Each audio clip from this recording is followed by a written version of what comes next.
When did you get married? Did you underestimate your house renovation? Which parts of your life do you never show online? How's your house renovation going? What about your house? May I ask how far your house is? Hi everyone, this is Liz. I live a slow life in the countryside, and today I will be answering your questions. Over the past 2 years, you guys asked me a lot of questions about my slow living lifestyle, about my videos, and of course about the renovation of my timber frame house, which I bought in 2023. So today's the day. Let's dive in. First question. Hi Liz, sprichst du Deutsch? Ja, ich bin in Deutschland geboren und aufgewachsen und Deutsch ist meine Muttersprache. Where did you learn English, Liz? I wasn't raised bilingual. I learned English in school. I participated in a student exchange with a school in the US when I was 17, and I also lived in New Zealand for a while, so that really helped a lot. What microphone are you using? It sounds really awesome. Well, thanks. In the beginning, I was really just using my phone, but that was not ideal. I had to record parts of voiceovers over and over again, and as my channel started to grow, I got this Blue Yeti microphone, which I use for my voiceovers, and I'm really happy with it. And then my camera also has an additional microphone, which has this fluffy fluff that always makes it look very official and as if I'm from the press. Who's your cameraman? You know what? I suggest we head outside for a little bit and I'm gonna show you how I film my videos, okay? Let's go.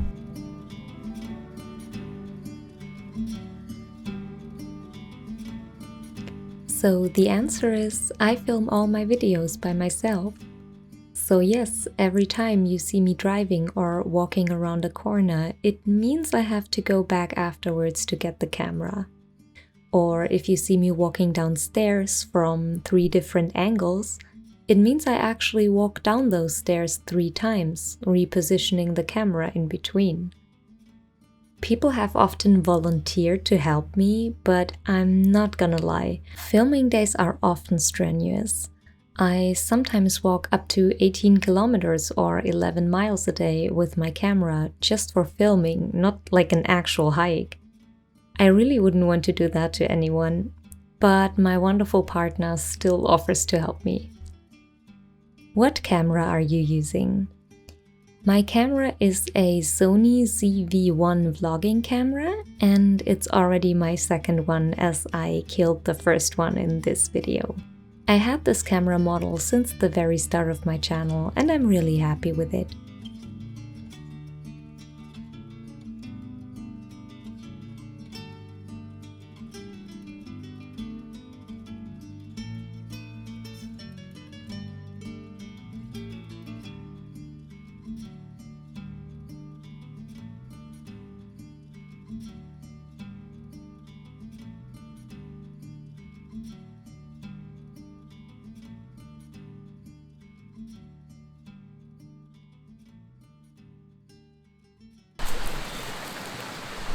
Oh, and I had a bit of a secret agenda when I asked you to come here, because there are so many fresh young nettles that we can harvest for tea.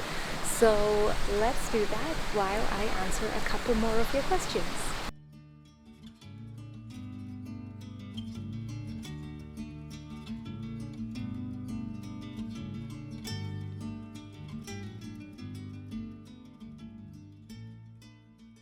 Okay, next question was, how tall are you? I am 1.66 m or 5'5".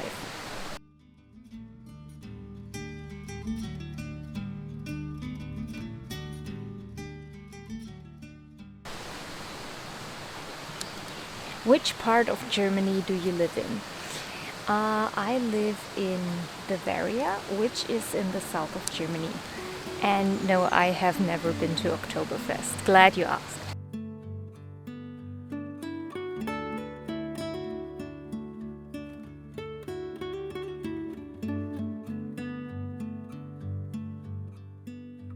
I couldn't stop thinking about how scary it is to wander around the forest by yourself. Are you feeling safe when you go to the forest? I'm always surprised when I read questions like this, and then I remember that unfortunately it's not safe to walk around the forest by yourself everywhere in the world. I am lucky enough to live in an incredibly safe area. I have not once had any doubts about wandering out into the forest by myself. The most realistic danger here is probably to encounter a wild boar, but even that is not very likely. You deserve this success. You're my happy and safe bubble here. And people like you are the reason I love making videos. This really warms my heart. Thank you so much. I'm interested in how you manage your remote work and your personal life and the balance. For me, remote work has always been the norm. I've never not worked from home, so I've built my habits around it. I keep fixed working hours, and when I close my laptop, I also turn off all notifications. Most days I go for a walk, which serves as my commute, so to speak. That helps me mark the shift from work into personal time. I also end each day by creating a to-do list and calendar blocks for tomorrow, so my mind can fully switch off. What helps most, actually, is being at peace with the work itself. If I'm not worried or overwhelmed, I can forget about even having a job until morning. If possible, put your work device out of sight in the evening and do something that feels very different from work, like a walk, reading, something creative, or time with loved ones. What is your relationship with social media, screens, and smartphone? This might be a surprising answer for someone who is a content creator on YouTube, but I have abandoned all other social media platforms. I will not scroll through anything, and I never even created a TikTok account. I loved Facebook back in the day when your feed was literally a chronological peek into what your friends were getting up to. But passively scrolling through random short videos of strangers has absolutely nothing social about it anymore. I don't feel as if social media adds anything valuable to my life at this point, so I don't use it.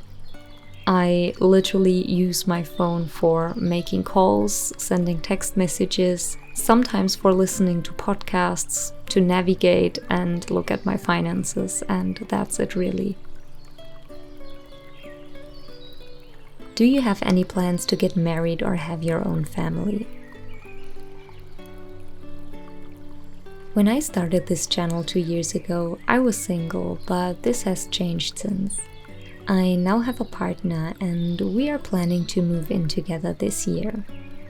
We are also planning to get married at some point and start a family. And of course, I will not secretly get married behind your back. I will be way too happy and excited to not share it with you. Which parts of your life do you never show online?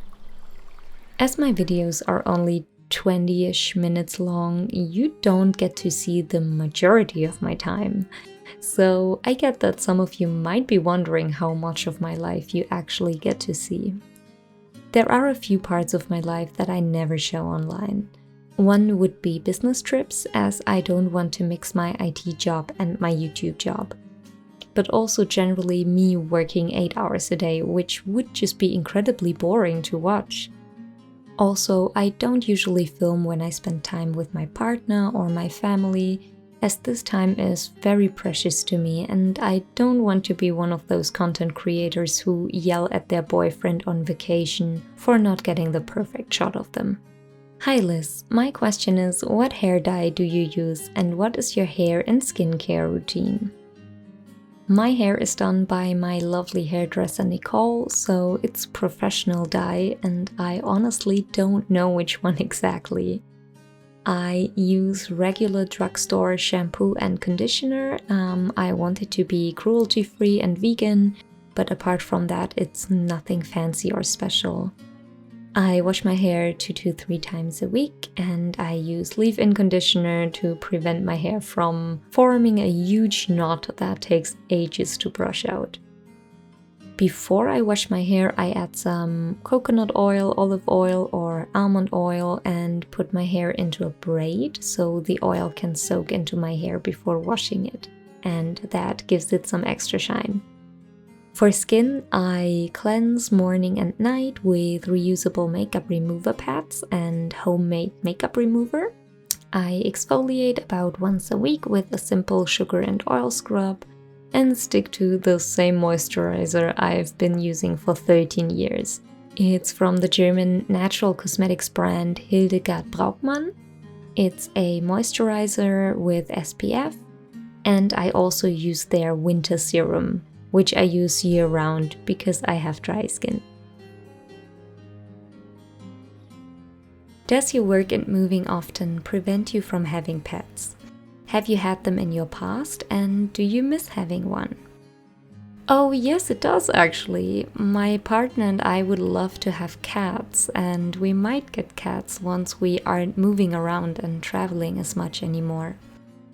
I didn't have pets during my adult life for this exact reason, but when I was a kid I had a little pet bunny that was named after Queen Beryl from Sailor Moon.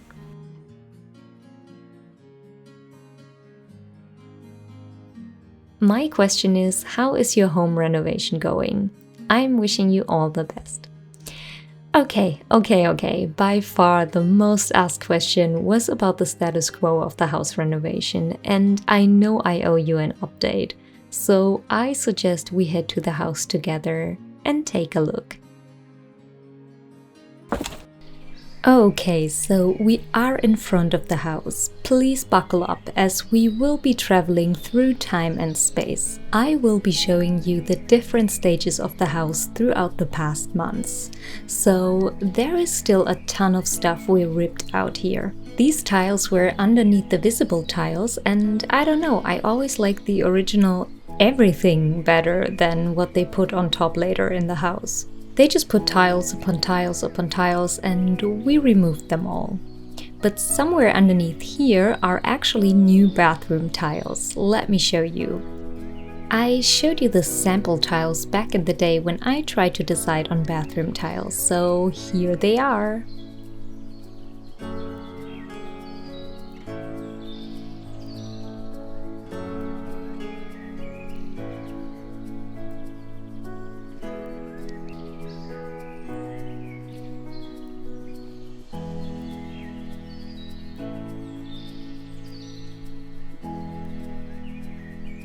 And then over here we have wood style tiles, which look like wood but are actually tiles.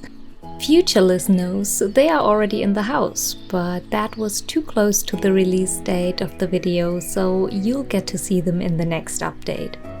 We decided to get those for the kitchen and dining room, as we thought real wood might not be the perfect choice for rooms in which liquids get spilled on the floor and so on. Then in the garden we set up this raised flower bed, which we got secondhand from my grandma's garden.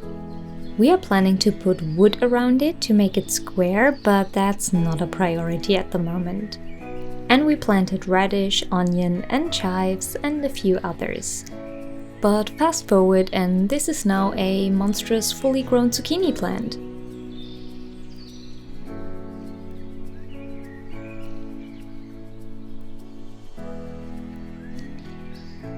We also got a power scythe for the garden, so I don't have to scythe it manually anymore.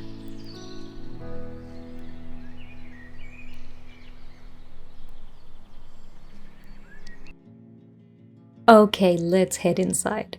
Wait, why is everything full of sand? Because as we tried to put the floor in, we discovered this house is built entirely on sand. So we had to insert a mud slab first to stabilize the floor, but as we were already on it, we put a heating system into the floor as well.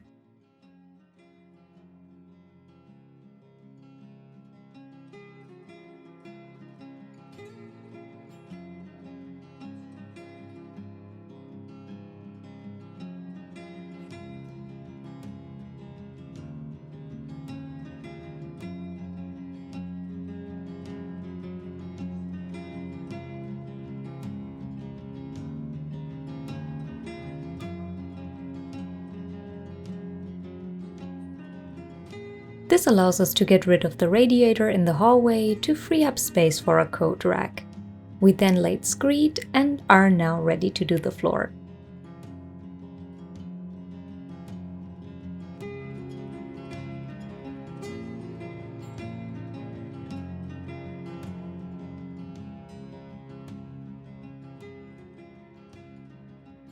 Oh, and this is Troll, our newest team member. Meanwhile, a small carpentry is working on our cottage-style kitchen. I'll show you some pictures what it's going to look like and of the work in progress. In case you're wondering, it's half the price of what a large furniture store would have charged me for the exact same kitchen design, so supporting small businesses whenever I can. And I do think these rooms would look way nicer if we painted the walls. What do you think? That's better.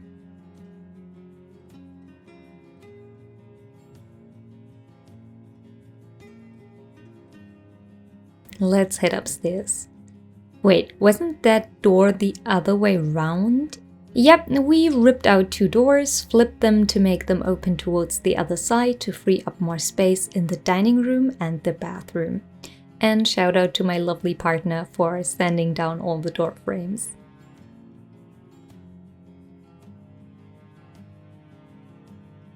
Now in the bathroom, we finally have screed as well. And I guess it would help to have some pipes here. Thanks. And a toilet and a shower are pretty neat as well, even though they are still in the packaging. In these 2 rooms, we couldn't do the plastering ourselves because the wall was pretty unstable, so we had to hire a company for that. We then had the plan to refurbish the wooden floor in these 2 rooms, but the wooden floorboards were so unevenly spaced and tended to break, so that was a pain. So we ripped them all out and decided to get new oak floorboards to retain the historic look of the house. The floor is now insulated and leveled, and just like on the ground floor, we can paint these 2 rooms. We then put in the floorboards, and then these 2 rooms are finished and ready for furnishing. This will be in about 4 weeks. Can you believe it? The walls in the entire house were plastered, and you have to do 2 coats of plaster and then sand them, which takes ages and is probably invisible on camera. The last time we were here, the heating in the house was not working, which was a huge problem. But it is actually alive. It took over a year to fix, I'm not joking. My amazing trusty heating technician brought along a friend who found a teeny tiny issue in the electronics of the heating system and fixed everything. The heating system had been fully functional the entire time. Let's never talk about this ever again. All the bathroom furniture is currently up here.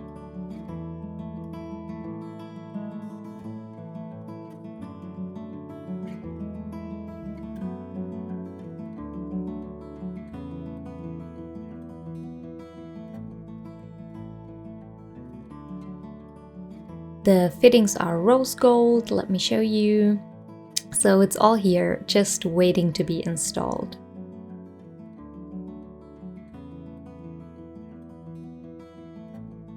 This area is where our bed is going to be, and that is going to be my partner's bed, who has a beautiful wooden bed from a company I could never afford to buy a bed from. He got it secondhand from his parents, so we will be using his bed. And then here in this corner, we're gonna have our closet. If you jump back all the way to my original house tour video, you might notice that I plan to have a walk-in closet on the first floor. But yeah, that plan has changed. Wait, do you hear that?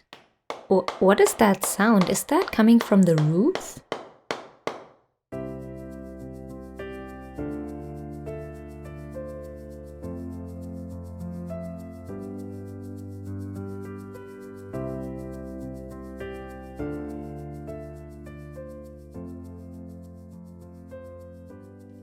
Oh wow, we now have windows up here. We now have a lot more light up here. I absolutely love it.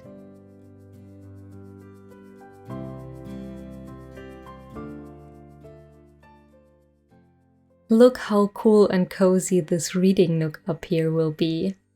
I'm so hyped as now things are moving super quickly in here.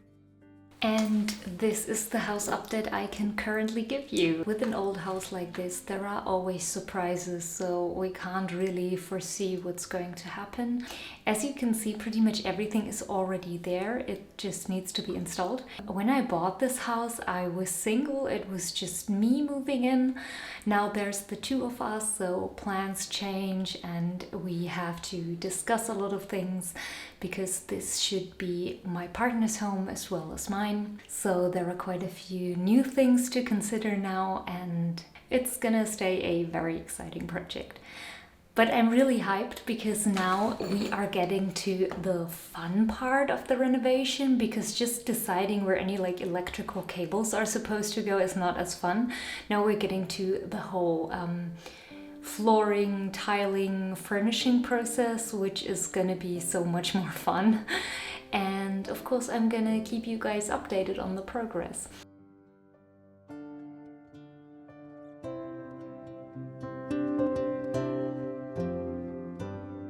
I couldn't even fit all of your questions into this video, so I had to split them up. So there will be a part 2 when we reach the next milestone on this channel. Thank you so much for your support and see you in my next video.